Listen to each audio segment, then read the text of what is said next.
बिस्मिल्लाहिर्रहमानिर्रहीम। तमाम देखने वाले स्टूडेंट्स को प्रोफेसर इकबाल हैदर भट्टी का सलाम।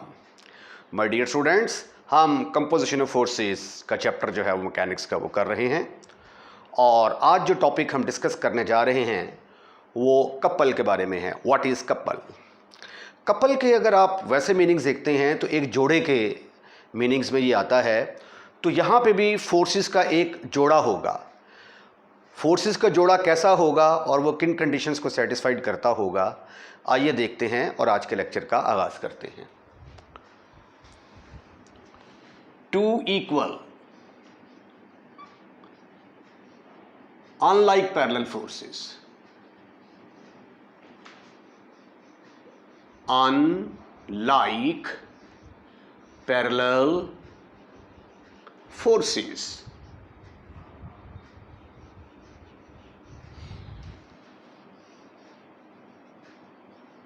whose line of action is not same.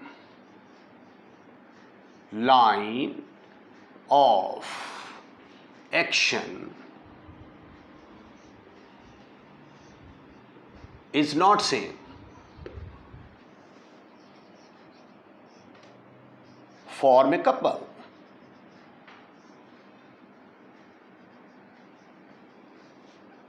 और हम इसको डिनोट कैसे करेंगे?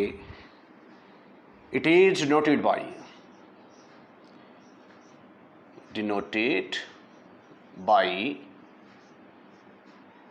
P माइनस P और इसके इर्द गिर्द ये ब्रैकेट्स लगा देंगे।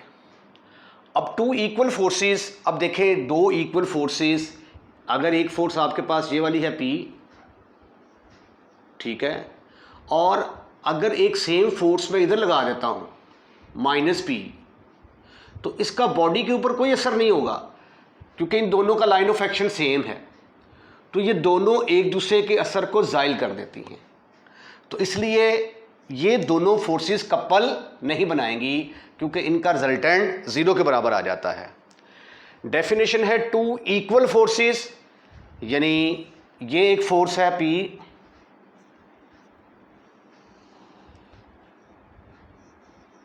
और two equal unlike parallel forces. Unlike, एक तो ये कंडीशन है कि ये पैरेलल होनी चाहिए। ये देखें जी, यहाँ पे ये दोनों पैरेलल नहीं थी, वो क्या थी? कोलिनियर थी। ये दो इक्वल फोर्सेस आ गई, पैरेलल हैं। अनलाइक का मतलब क्या है कि दोनों की डायरेक्शन ऑपोजिट है। ये एक फोर्स आ गई P और एक आ गई माइनस P, और इन दोनों का लाइन ऑफ एक्शन भी डिफरेंट है। तो ये दोनों क्या करेंगी? एक कपल फॉर्म करेंगी। टू इक्वल, ये टू इक्वल फोर्सेस हैं। अनलाइक पैरेलल का मतलब हैं तो पैरेलल लेकिन दोनों की डायरेक्शन ऑपोजिट है। Whose line of action is not same, दोनों का लाइन ऑफ एक्शन सेम नहीं है। यहाँ पे दोनों का लाइन ऑफ एक्शन सेम है। Form a couple and it is denoted by, इसको हम कैसे डिनोट किया करेंगे? P माइनस P के साथ। अब इन फोर्सेस के जो दरमियानी एंगल होता है, एंगल नहीं सॉरी, ये जो दो फोर्सेस हैं इनके दरमियान जो परपेंडिकुलर डिस्टेंस D होता है, D, इसको हम क्या कहते हैं? Arm of the couple. The perpendicular distance, perpendicular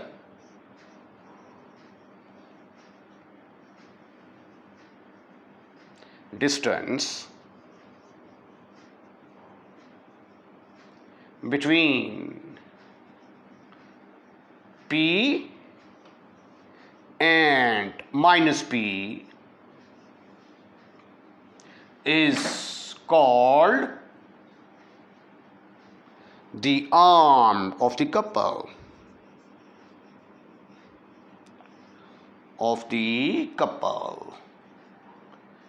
and it is denoted by D।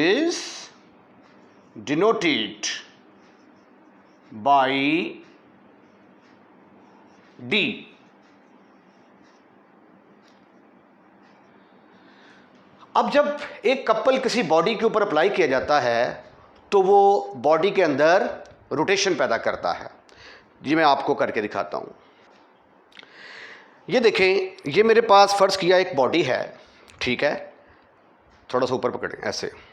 ये मेरे पास एक बॉडी है, इसके ऊपर मैं ये बिल्कुल दरमियान में फोर्स इधर भी अप्लाई करता हूँ, दरमियान में फोर्स इधर भी अप्लाई करता हूँ। ये देखिए मैंने ये फोर्स अप्लाई की तो दोनों तरफ से फोर्स अप्लाई कर रहा हूँ, तो ये बॉडी मूव नहीं कर रहा। इसका मतलब ये हुआ कि जो फोर्स मैं इधर लगा रहा हूँ और जो इधर लगा रहा हूँ, दोनों फोर्सेस एक दूसरे के असर को ज़ाइल कर रही हैं। यानी ये वाला केस है, दोनों का लाइन ऑफ एक्शन सेम आ जाता है।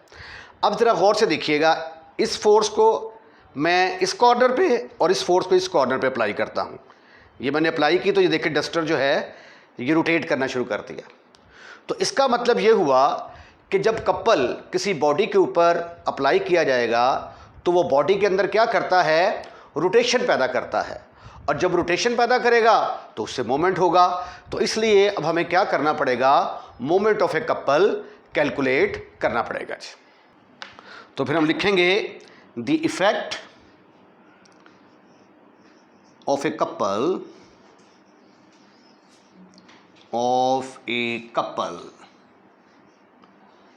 Upon rigid body. रिजिड कहते हैं सख्त, सॉलिड किस्म की body. Rigid body produce a rotation,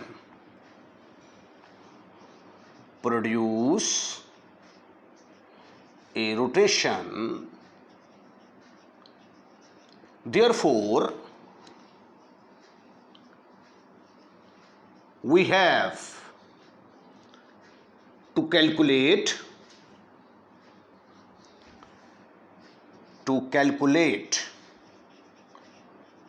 moment of a couple। तो आइए अब हम देखते हैं कि मोमेंट ऑफ ए कपल का रिजल्ट किसके बराबर आता है। मोमेंट ऑफ ए कपल, फर्ज किया कि ये मेरे पास एक कपल है, इस फोर्स का नाम मैं रख लेता हूं F, और इस फोर्स का नाम रख लेता हूं मैं -F।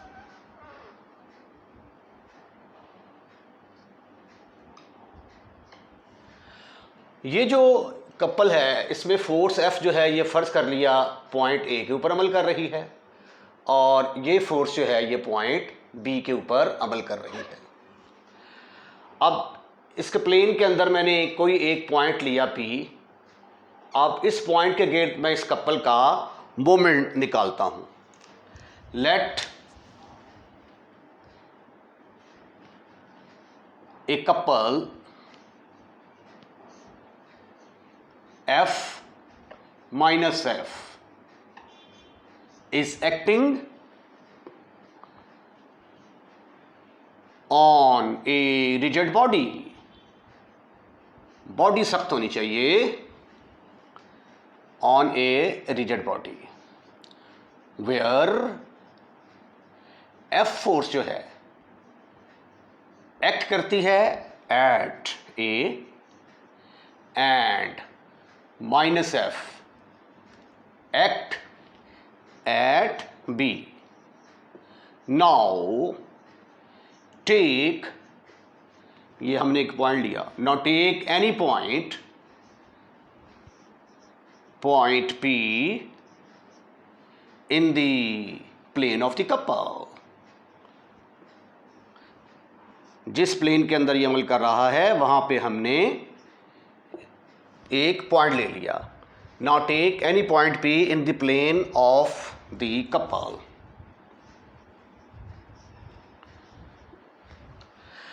अब देखिए जब हमने मोमेंट को डिफाइन किया था तो मोमेंट की डेफिनेशन कुछ इस तरह की थी कि अगर ये आपके पास कोई फोर्स F अमल कर रही है और बॉडी घूमता है अबाउट द पॉइंट O, तो हमने क्या किया था, पॉइंट A लिया on the line of action of the force F, इसको मैंने आपस में मिलाया, O से लेकर A तक R के बराबर आ गया, तो मोमेंट को मैंने कह दिया कि ये R क्रॉस F है। अब यहाँ पे देखें ये एक फोर्स P है, मोमेंट है about the point P, now take any point A on the line of action of the force F. तो ये पी से लेकर ए तक जो है ये किस चीज़ का रोल अदा करेगा, आर का रोल अदा करेगा। इसी तरह पी को जब बी के साथ मिला देंगे तो ये भी किस चीज़ का रोल अदा करेगा, आर का रोल अदा करेगा।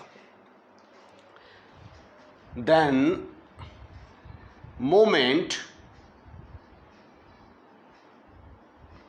of the couple about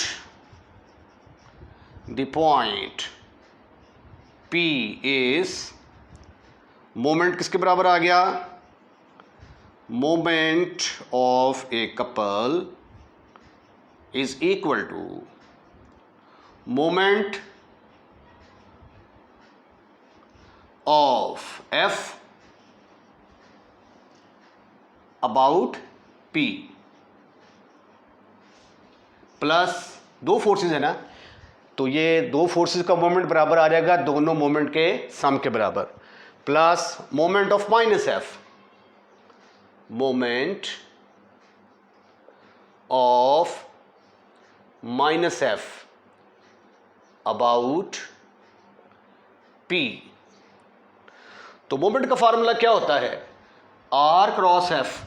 अब यहां पे आर किस चीज का नाम है, पी ए का, तो ये आ जाएगा पी ए क्रॉस एफ, और इसका मोमेंट किसके बराबर आ जाएगा, P B cross minus F. अब आप देख सकते हैं कि यहां से माइनस एफ जो है ये कॉमन निकलता है बाय डिस्ट्रीब्यूटिव लॉ, तो ये आ गया P A minus P B cross F. अब हम P A minus P B की कीमत जो है वो कैलकुलेट करना चाहते हैं, तो फ्रॉम फिगर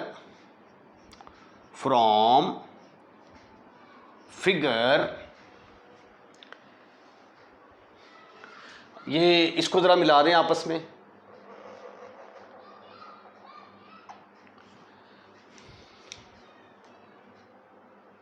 इन दोनों को मिला दिया। अब इस फिगर में देखें, वेक्टर की मदद से ये P से लेकर B तक फोर्स प्लस B से लेकर A तक दोनों वेक्टर को जमा किया जाएगा, तो वो किसके बराबर आ जाएगा, PA के बराबर। तो फिर इसको मैं लिखूंगा PB plus BA is equal to PA। अब मुझे P A minus P B चाहिए, इसको उठाकर उधर ले जाएं, तो ये बी ए किसके बराबर निकल आया, B A is equal to P A minus P B. अब इसको उठाकर अबव में पुट कर दें, इसका नाम अगर मैं रख देता हूं नंबर 1, तो पुट इन 1,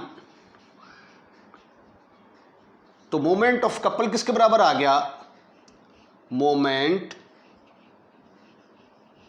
ये दूसरे पेज पे लिखते हैं हम। अब ये देखें मैंने क्या किया कि P A minus P B की जगह पे मैंने क्या पुट कर दिया, बी ए, तो मोमेंट ऑफ ए कपल किसके बराबर आ गया, बी ए क्रॉस एफ।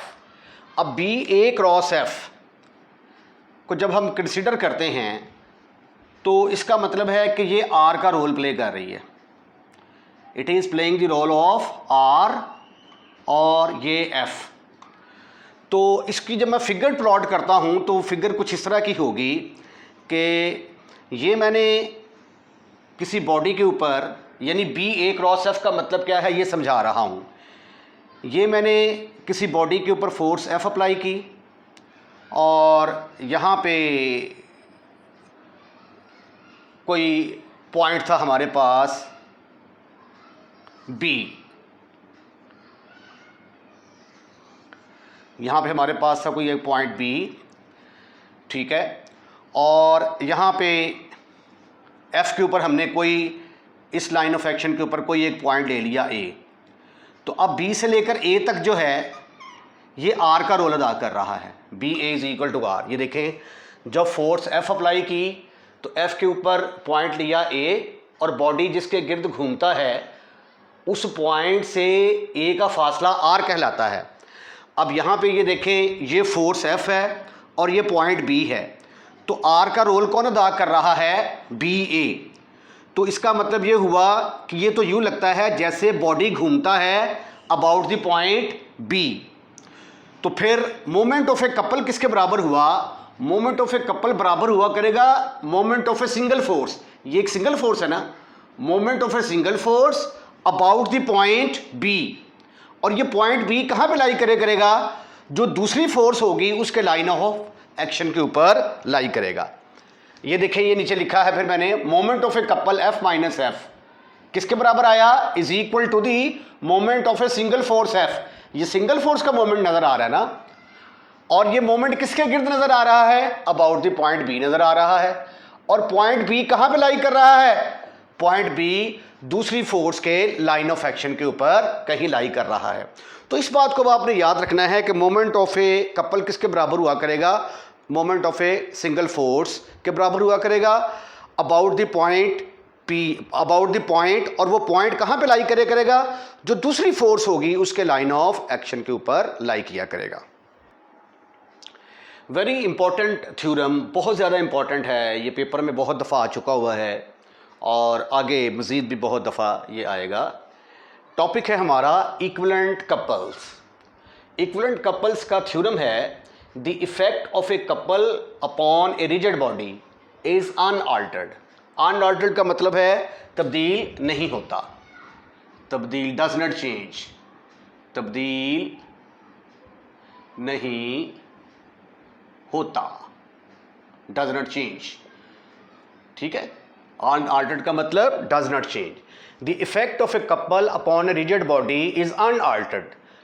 किसी भी कपल का इफेक्ट जो है रिजिड बॉडी के ऊपर तब्दील नहीं होता इफ इट इज रिप्लेस्ड, अगर उस कपल को रिप्लेस कर दिया जाए किसी दूसरे कपल के साथ। यानी अगर हम एक कपल को ख़त्म करके किसी दूसरे कपल को ले आते हैं तो कोई फ़र्क नहीं पड़ता।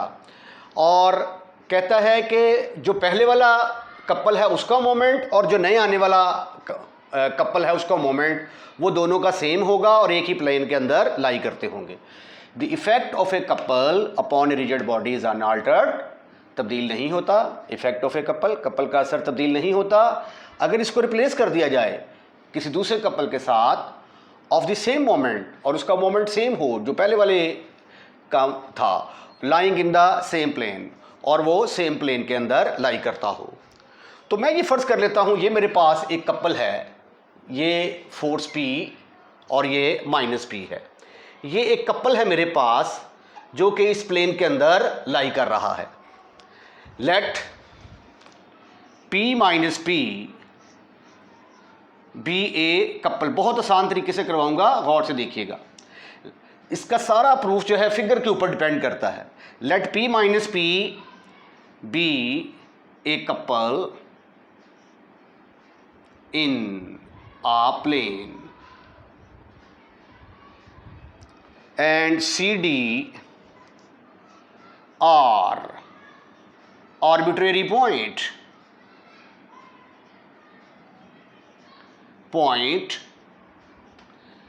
in the plane। ये देखिए जी, ये यहाँ पे मैंने एक पॉइंट ले लिया C, ठीक है, इसको मैं एक्सटेंड कर देता हूं।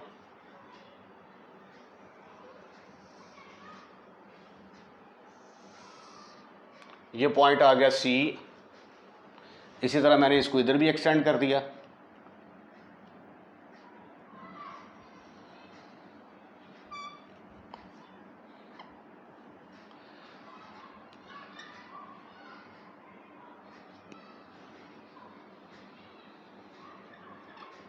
ये C और D दो पॉइंट लिए, वहां से दो लाइनें मैंने ड्रॉ कर दी। Draw two lines through, draw two lines, parallel lines कर लें, parallel lines through C and D। अब हम फर्ज कर लेते हैं कि ये वाली जो फोर्स है ये पॉइंट ए के ऊपर अमल करती है और ये वाली फोर्स पॉइंट बी के ऊपर अमल करती है। Let the force P act at A and minus P act at B। अच्छा, जैसा कि मैंने जिक्र किया, let the forces P act at the point A and minus P act at the point B respectively।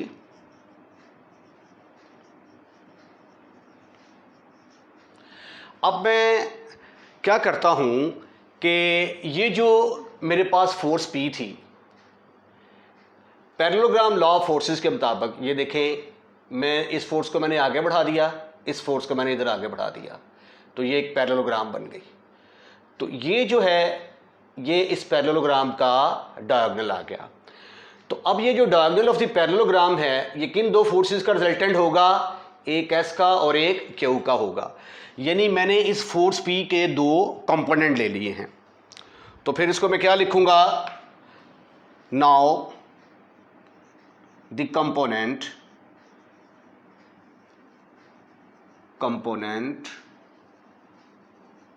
Of P at A are, लो जी, force P किसके बराबर आ जाएगी?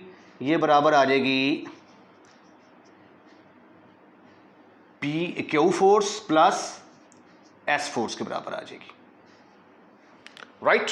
यानी इसका मतलब ये हुआ कि ये फोर्स P जो है, इसका वजूद ख़त्म हो गया है। अब हमारे पास ये दो फोर्सेस आ गई हैं, एक ये वाली फोर्स जिसका नाम मैंने S रखा, और एक ये दूसरी फोर्स जिसका नाम मैंने Q रखा। P ख़त्म होने के बाद हमारे पास दो फोर्सेस आ गई, एक का नाम S है, एक का नाम Q है। इसी तरीके से ये जो माइनस P है, इसकी मैं पैरेललोग्राम कंप्लीट करूंगा। पैरेललोग्राम कंप्लीट करूंगा तो ये उस पैरेललोग्राम का रिजल्टेंट बनेगा। ये जो रिजल्टेंट है, ये किन दो फोर्सेस का रिजल्टेंट होगा? माइनस Q का और माइनस S का। तो माइनस P एट A किसके बराबर आ गया? Minus Q force plus minus S force के। तो मैंने क्या किया, ये माइनस P फोर्स भी दो फोर्सेस में कन्वर्ट हो गई, माइनस S माइनस Q। अब मेरे पास इन दो फोर्सेस की बजाय पहले दो फोर्सेस थी, एक फोर्स P और एक minus P।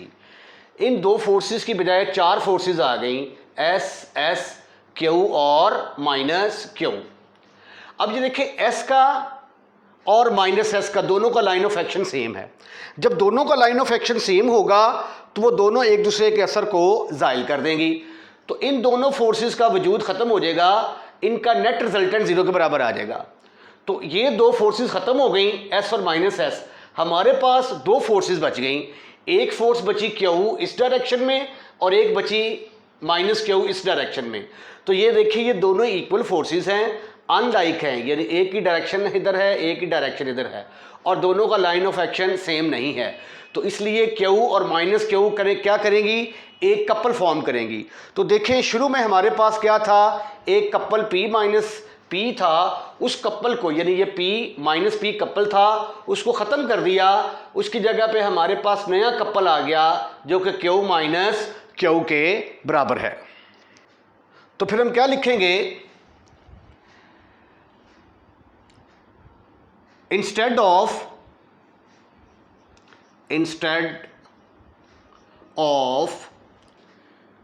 P minus P we have four forces कौन कौन सी हैं जी? एक तो आएगी हमारे पास S और Q एंड माइनस S और minus Q, but the line of action of S and minus S is the same, but the line of action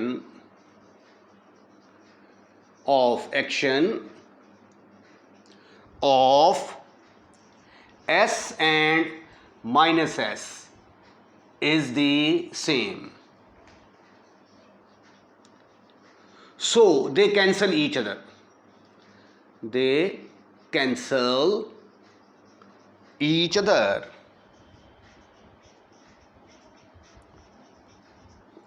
We have left only two forces now. We have left only two forces, Q and minus Q, form a couple. तो यही आपने साबित करना था, लेकिन अभी एक चीज़ और साबित करना बाकी है कि अब हमने साबित करना है कि जो P माइनस P का मोमेंट था वही इस कपल Q माइनस Q का, उसका भी मोमेंट सेम होगा. Lying in the same moment भी लिख लीजिए आप. Lying in the same plane. Now we find the moment of the couple. Now, moment of a couple P minus P किसके बराबर हमने साबित किया था? बराबर था बी ए क्रॉस पी के बराबर. इससे पहले जो हमने आर्टिकल किया है. बट P किसके बराबर है? But P is the resultant of two forces S and Q. तो फिर P की जगह पे क्या आएगा? P की जगह पे आएगा S प्लस Q. अब इस पर अप्लाई करें आप distributive law. B A cross S plus B A cross Q. अब बी ए और एस, ये देखिए, ये बी ए और एस दोनों का लाइन ऑफ एक्शन सेम है, तो लिहाजा इनकी क्रॉस प्रोडक्ट 0 के बराबर आएगी. But B A cross S is equal to 0 lies on same line of action. तो इसकी जगह पे फिर आ गया जीरो वेक्टर, और जीरो वेक्टर को किसी भी वेक्टर के अंदर जमा कर दिया जाए तो जवाब वही वेक्टर आ जाता है. तो ये आ गया बी ए क्रॉस क्यू. जिस तरह moment of couple P minus P B A cross P के बराबर था, तो अगर बी ए क्रॉस क्यू होगा तो ये moment of couple Q minus Q होगा, is equal to moment of a couple Q minus Q. तो ये जो है थ्योरम था. आई एम फुली होपफुल कि ये आपको समझ आ चुका होगा. अब थोड़ा इसको रिव्यू करते हैं. आपने जो बेसिक चीज़ ज़हन में रखनी है वो ये रखनी है कि पहले आपने एक कपल ले लेना है. ये देखिए, एक कपल लिया, ठीक है. आपने उस कपल के रिजॉल्व दो कंपोनेंट ले लेने हैं. इसके भी दो कंपोनेंट, इसके भी दो कंपोनेंट. ये वाला जो कंपोनेंट होगा ये आपस में कैंसिल हो जाएंगे, और ये वाला कंपोनेंट और ये वाला कंपोनेंट मिलके क्या करेंगे? एक कपल फॉर्म करेंगे. ये देखें, ये फोर्स P थी, ये माइनस P, ये कपल था. इसके दो कंपोनेंट लिए S और Q. फिर ये माइनस P था, इसके दो कंपोनेंट लिए माइनस S माइनस Q. तो दो फोर्सेस की बजाय चार फोर्सेस आ गई. इन चार फोर्सेस में से S और माइनस S का लाइन ऑफ एक्शन सेम था, ये फिशू हो गई. बाकी Q माइनस Q आया, और Q माइनस Q ने क्या कर दिया? पकड़ के एक कपल बना दिया. तो इसके साथ ही आज का लेक्चर हम यहीं पे वाइंड अप करते हैं. अगर आपको हमारी वीडियो पसंद आई है तो इसको शेयर करना मत भूलिएगा, और अगर आपने हमारा चैनल अभी तक सब्सक्राइब नहीं किया तो चैनल सब्सक्राइब करना मत भूलिएगा. अपना ख्याल रखिएगा. अल्लाह हाफिज़.